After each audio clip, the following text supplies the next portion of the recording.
लेंगे। जैसा कि हम सभी जानते हैं कि हिल स्ट्रीम्स जो पहाड़ों में जो पाई जाने वाली नदियां या छोटी नदियां स्ट्रीम्स होती हैं और छोटे छोटे स्रोत होते हैं, वो सभी बहुत तेजी से चलते हैं। उनमें जो फ्लो होता है, जो वेलोसिटी होती है, वेग होता है, वो बहुत फास्ट होता है। उसकी वजह ये होती है क्योंकि उनमें ग्रेडियंट होता है, स्लोप होता है। नदियां हमेशा ऊपर से नीचे की तरफ बहती हैं, तो उसी ग्रेडियंट होने की वजह से जो पानी की जो गति है वो तेज हो जाती है, फास्ट हो जाती है, वो फ्लो फास्ट हो जाता है। इसी फास्ट फ्लो के होने की वजह से हिल स्ट्रीम्स में मछलियों में या उस नदी के अंदर जो भी जीव जंतु पाए जाते हैं, उनमें कुछ अलग प्रकार के स्पेशल मॉडिफिकेशंस होते हैं, जिन मॉडिफिकेशंस की वजह से वो जीव जंतु उस फास्ट फ्लोइंग हिल स्ट्रीम में या हिल रिवर में वो अपना जीवन व्यतीत कर पाते हैं। वो जो मॉडिफिकेशंस होते हैं वो इंटरनल मॉडिफिकेशंस भी होते हैं और वो एक्सटर्नल मॉडिफिकेशंस भी होते हैं। बाह्य संरचना में भी उनके मॉडिफिकेशंस पाए जाते हैं, कुछ ना कुछ परिवर्तन होते हैं, और इंटरनली भी उस एनिमल में कोई ना कोई इस प्रकार के एडेप्टेशंस होते हैं, मॉडिफिकेशंस होते हैं संरचना में, एनाटॉमिकल, जो कि उसको उस फास्ट फ्लोइंग रिवर में रहने के लिए उसको मदद करते हैं।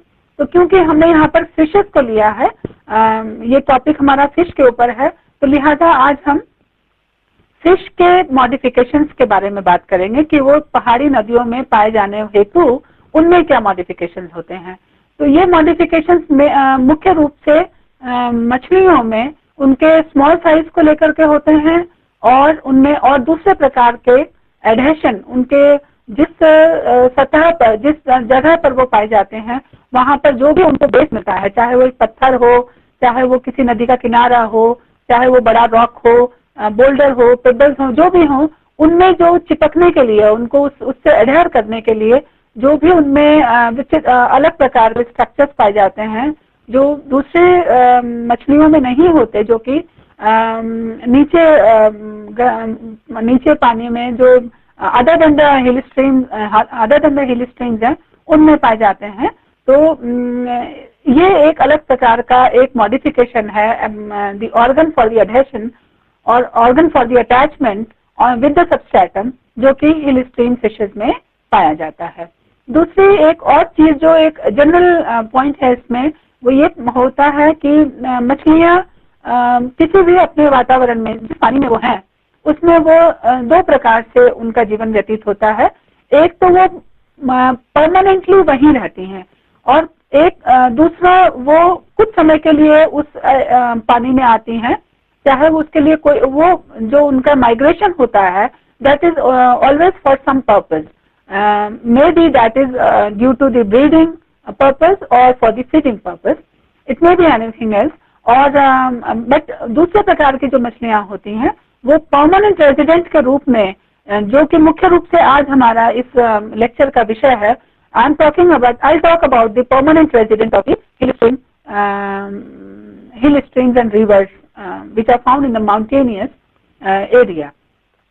So the जो तीसरे प्रकार का है, ये परमानेंट रेजिडेंट होने की वजह से, क्योंकि वो मछली उसी पहाड़ी नदी में पैदा हो रही है और वहीं वो अपना पूरा जीवन बिताती है, उस परमानेंट रेजिडेंट होने की वजह से there are various and great range of variations, बहुत विभिन्न प्रकार के विभिन्नताएं, वेरिएशंस होते हैं इनके कैरेक्टर्स में, जो मॉडिफिकेशन है उनमें, जो कि पहाड़ी नदियों में पाए जाते हैं।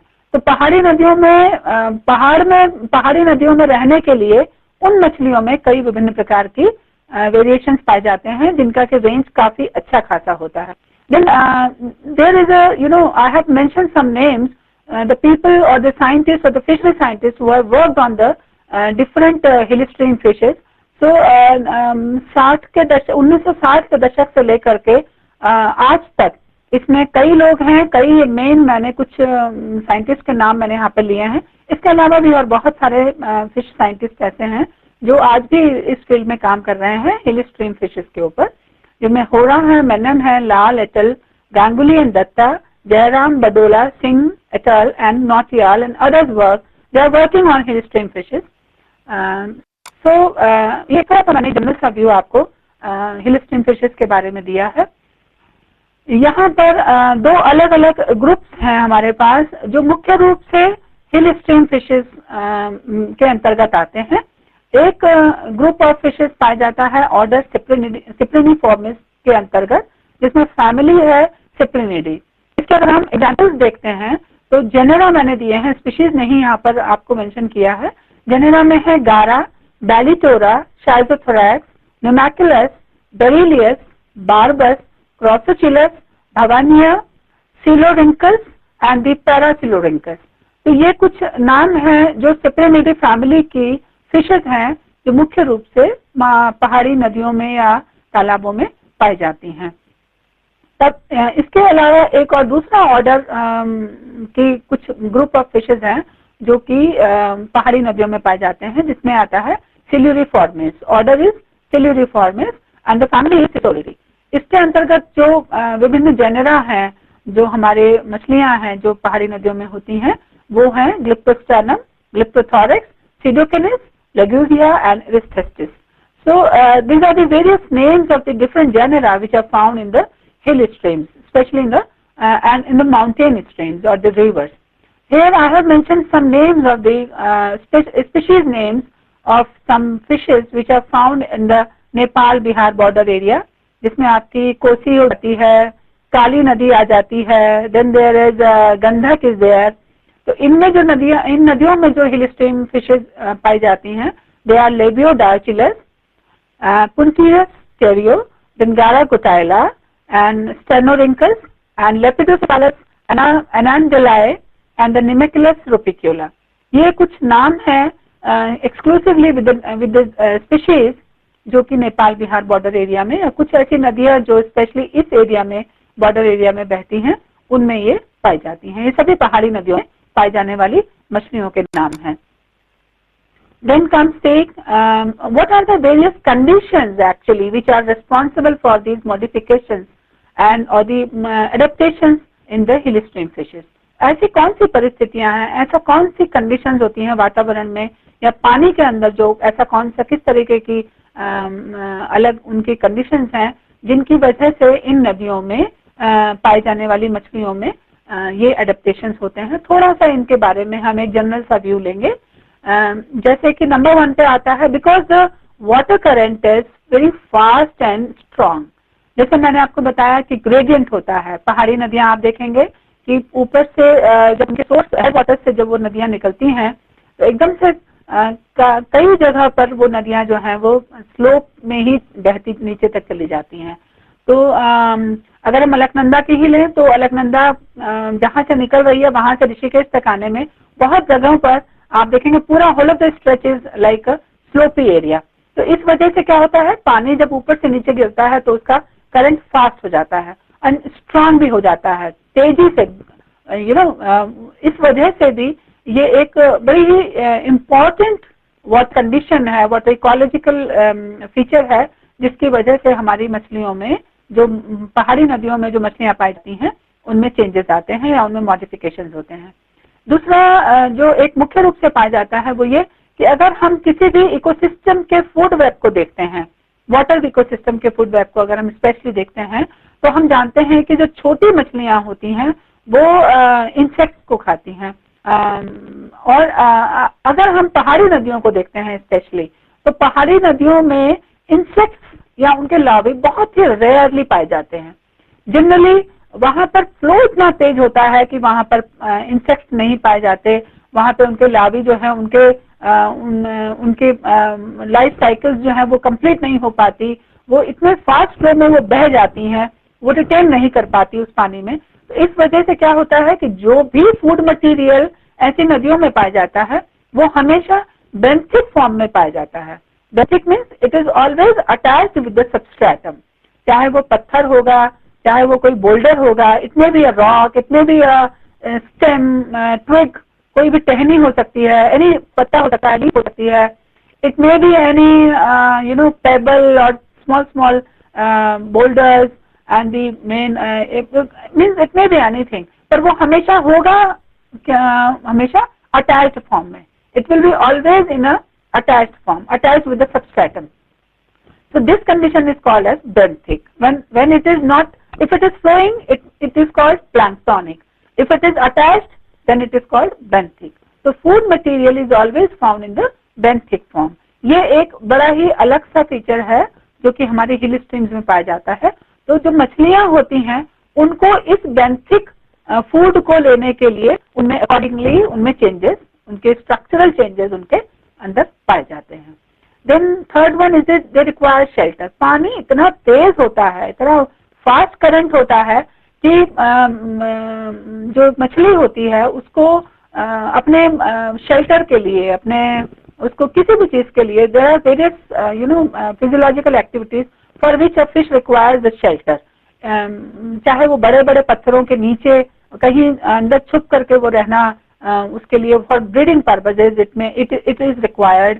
And for any group activity they require this shelter और द शैडो और दी उनको इस तरीके का उनको एक शेड चाहिए होता है जहां पर वो बैठ करके थोड़ा सा रह करके वहां पे वो रिलैक्स कर सके.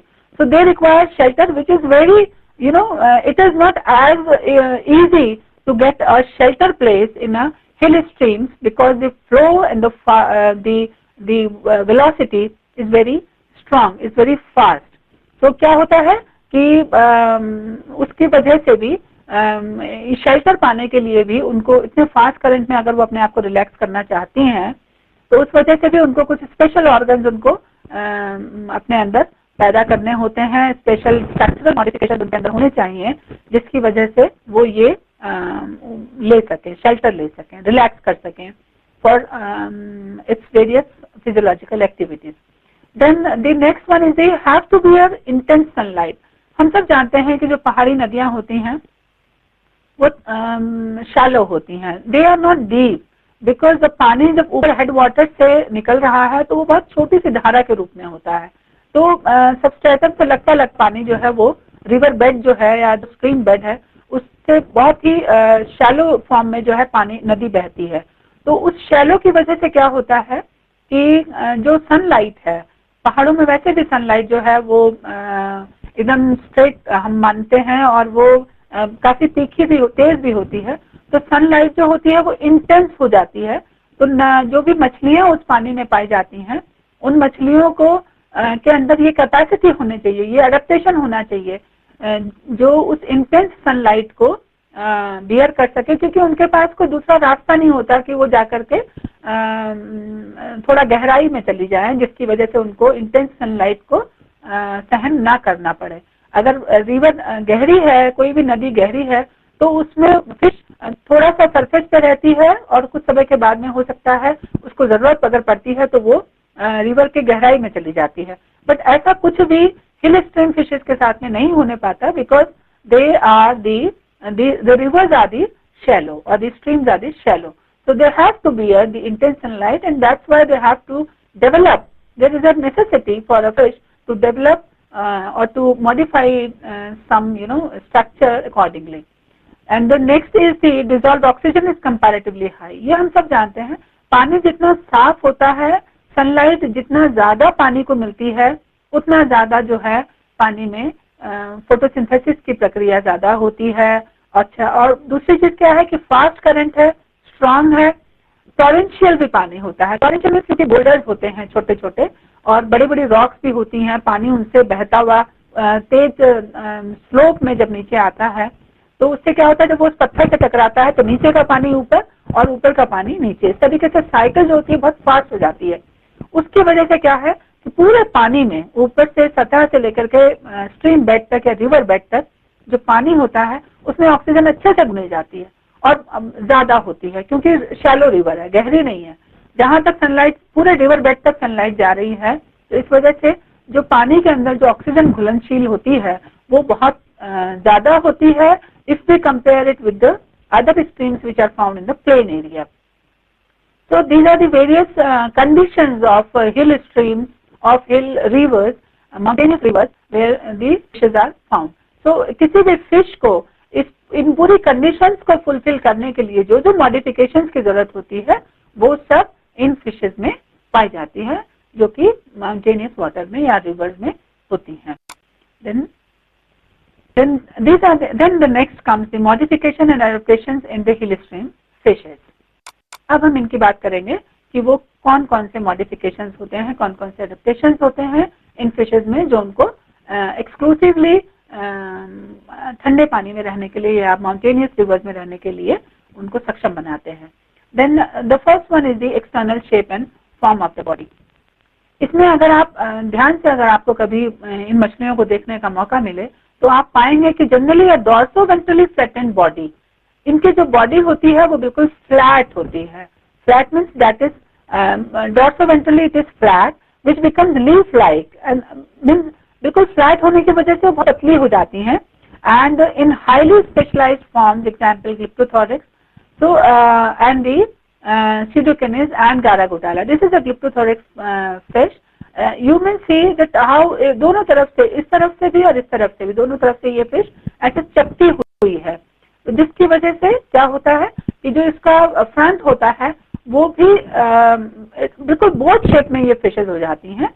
और उन बोट का जो एंटीरियर पार्ट जैसा हम देखते हैं नुकीला होता है, तो पानी को चीरने में इनका जो फ्रंट एरिया होता है वो चीरने में इनको उतना ही शार्पन जो इनकी बॉडी होती है, फ्लैटन बॉडी होती है, वो पानी को चीर करके स्विम करने में या उसमें बहने के लिए, अपने आप को बैलेंस करने के लिए ये इनको हेल्प करता है.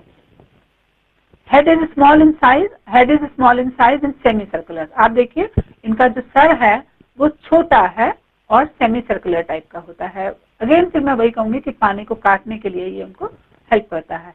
The size is very small. This is a very exclusive feature of the fishes which are found in the hill streams, that the size is very small. They are not very long fishes, they are not very large fishes, they are very comparatively very small fishes.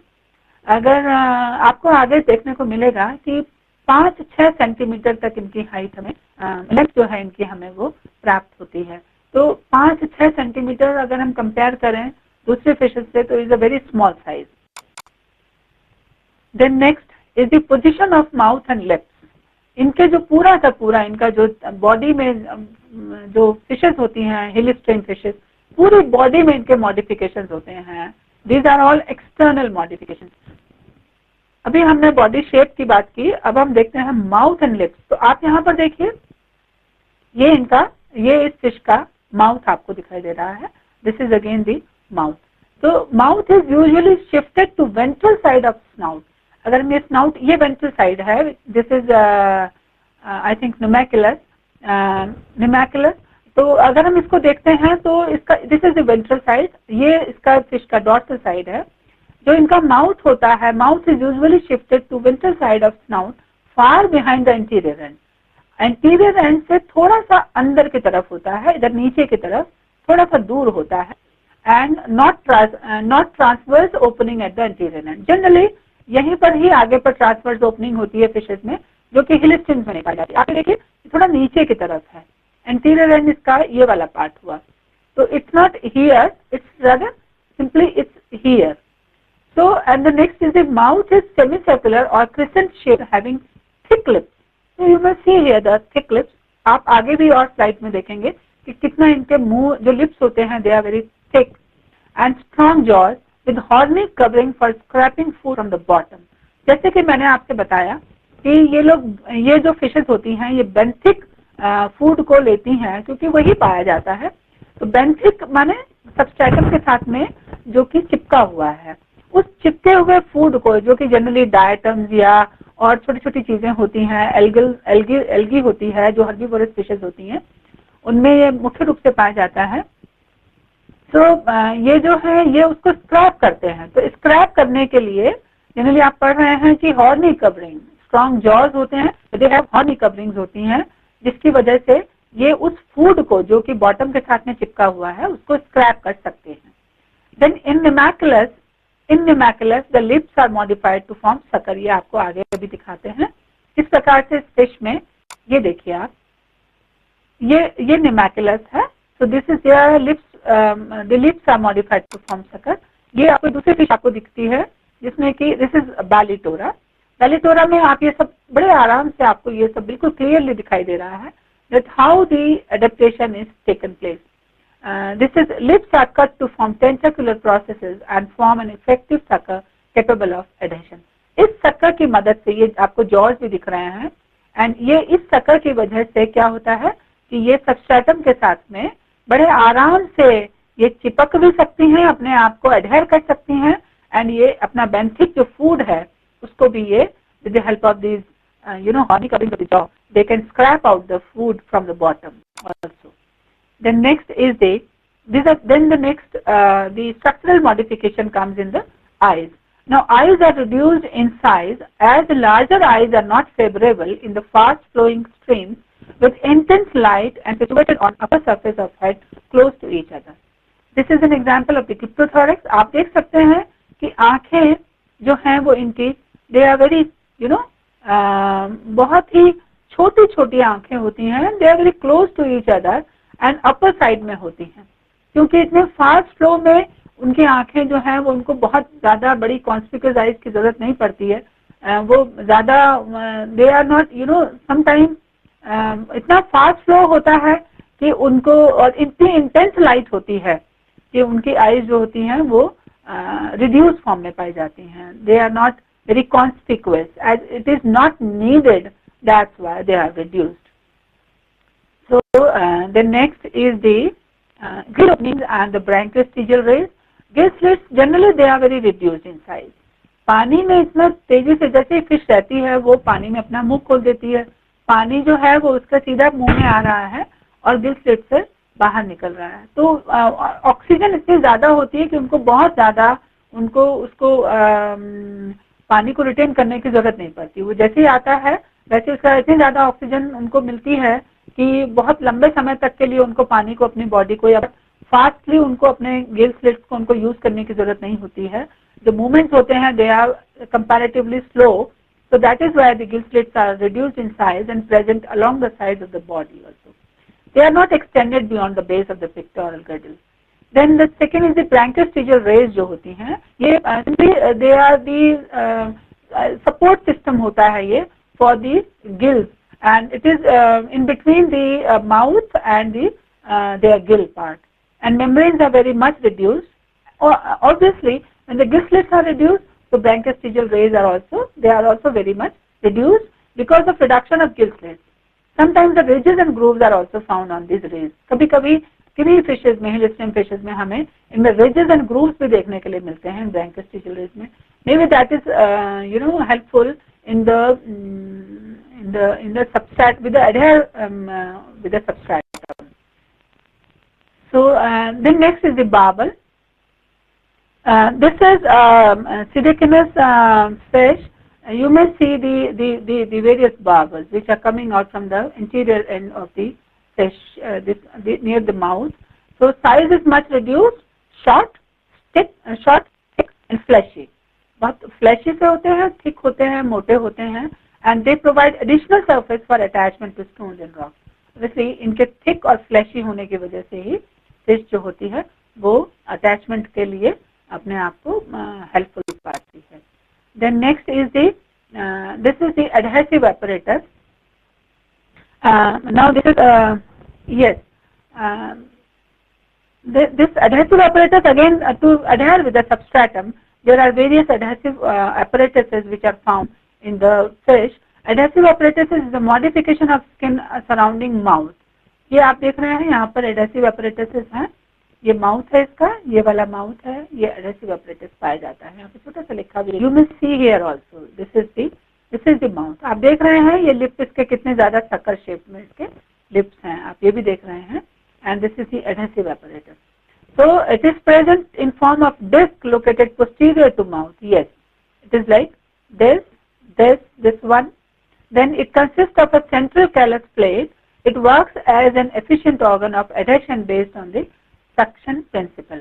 जाहिर है ये जैसे आप देखते हैं कि ये एक सक्शन प्रिंसिपल होता है कि जितना ज्यादा ये फ्लफी होंगे उतना ज्यादा एक वैक्यूम क्रिएट करते हैं, जिसकी वजह से ये किसी भी सबस्ट्रेटम के साथ में ये एडहेयर करने में फिश को मदद करते हैं. Then there is air bladder. Air bladder is obviously it is considerably reduced in size because it cannot act as hydrostatic organ in hill streams. क्योंकि मछलियाँ जो हिल स्ट्रीम्स होती हैं जनरली उनमें शैलो, मैंने आपको बताया शैलो रिवर्स होती हैं, तो शैलो रिवर्स में होने की वजह से इनको एयर ब्लैडर का बहुत ज्यादा इनको मदद नहीं होती है, इतनी गहराई नहीं होती कि फिश को जो है वो ऊपर आने की जरूरत हो, फिर तलहटी में जाने की जरूरत हो। ये मेनली जो एयर ब्लैडर का जो एक रेस्पिरेटरी ऑर्गन होता है ये, एंड दी इक्विलिब्रियम को भी जो कंट्रोल करता है, जो देखता है, ये it is found in this, it is very much developed in the marine fishes. So it is there is not as such a requirement of the well developed air bladder in hill stream fishes. That is why it is considerably reduced form. And the air bladder is normally encapsulated by a bony case. अगर पाया जाता है reduced form में, तो it is found, it is normally ये एक bony case के अंदर पाया जाता है, और two laterally situated halls connected to each other by a median ventral transverse canal enclosed into a bony case. दो हाल्स होते हैं अलग अलग, जिनके अंदर जो है ये एक एयर ब्लैडर जो है वो उसकी पोजीशन होती है। Then next is the scales. अगर हम स्केल्स की बात करते हैं, so this is schizothorax, minute and embedded. आप देख रहे हैं बहुत छोटे छोटे से आपको इसमें स्केल्स दिखाई देते हैं, दे आर समटाइम इनविजिबल ना, एंड एम्बेडेड फॉर्म में होते हैं स्किन के अंदर। In some species small scales present on dorsal and, ये डॉर्सल साइड में पाए जाते हैं, while the ventral side they are not found in some species. So due to presence of adhesive apparatus, adhesive organ होता है, और इस वजह से भी ये जो स्केल्स होते हैं ये नहीं पाए जाते हैं ventral surfaces में। Then there is the absence or reduction of scales probably helps during resistance of the fish during movement in water.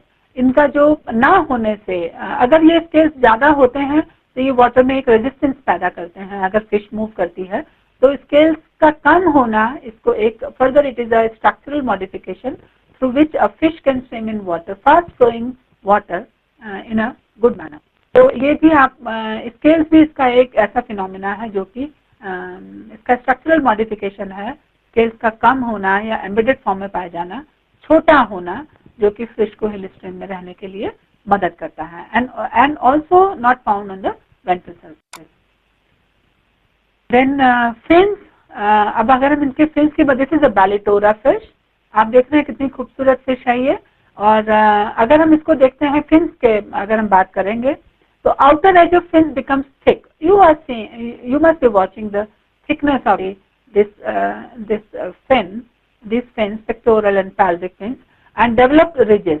Yes, obviously the ridges are very much there. Then while inner rays increase in number and directed upwards, अंदर की तरफ इन fins में जो raise होती हैं वो ज्यादा होती हैं, तो जिसकी वजह से जो है ये अपवर्ड की तरफ, ऊपर की तरफ ये डायरेक्टेड होता है, अपवर्ड डायरेक्शन में फिन जो होता है वो डायरेक्शन में होता है। Then position of fin also changed, it shifted outward along the sides of the body. और आप देखिए बाहर की तरफ आपको निकले हुए से दिखाई दे रहे हैं ये। Caudal fin and peduncle is long and narrow to become stable in fast flowing water. ये आपको caudal peduncle दिखाई दे रहा है, this one is caudal peduncle आपको दिखाई दे रहा है, जो कि आपको बहुत ही लग रहा है पिक्चर में ही कि कितना ये नैरो है, एंड इसके नैरो होने की वजह से स्टेबल रह लेता है पानी में, इसको हेल्प करता है स्टेबल रहने के लिए। In some species lower lobe of caudal fin longer than the upper one, आपको यहाँ दिखाई दे रहा है कि ये लोअर लोब है इस caudal peduncle का, which is a bigger one as compared with the upper one. Then Pseudocynus of the Himalayas, disc is found in between the pectoral fins.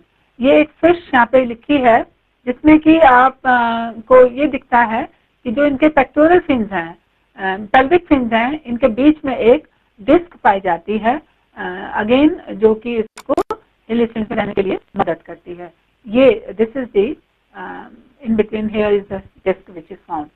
Then pectoral and pelvic girdles, आप यहाँ पर देखिए कितना खूबसूरत इसका ये lip part दिखाई दे रहा है, दिस इज माउथ, ये देखिए कितना अच्छा एक चक्कर सा बना हुआ है, and everything which is the structural modifications to live in hill stream, they are very much visible in this fish.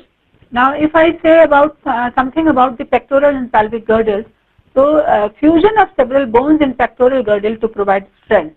आप ये देखिए, this is a very interesting fish, Elastisphus, this is the name of the fish, and इसमें अगर आप देखते हैं तो pectoral girdle यहाँ पर है, और इसमें जो पेक्टोरल गर्डल की बहुत सारी बोन्स हैं वो सब फ्यूज हो जाती हैं, जो कि यहाँ पर इसका ये कील पार्ट होता है, जिसमें मसल्स को स्ट्रेंथन करने के लिए ये एक मॉडिफिकेशन है, जिससे कि फिश जो है वो इतने फास्ट फ्लोइंग रिवर वाटर में आराम से और कंफर्टेबली जो है वो रह सके।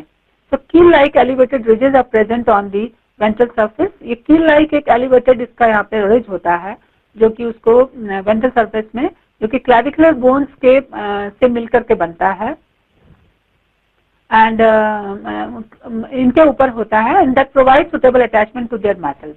यहीं पर ही ये कील जैसा बर्ड्स में कील ये यहाँ पर एक बोन होती है, जो कि उसकी मसल्स को स्ट्रेंथन करने के लिए वहाँ पर उसको हेल्प करता है। ठीक वैसे ही यहाँ पर भी एक कील लाइक एलिवेटेड रिज है, which is to give the और to provide the attachment to their different muscles to swim effectively और in a controlled manner in the fast flowing rivers.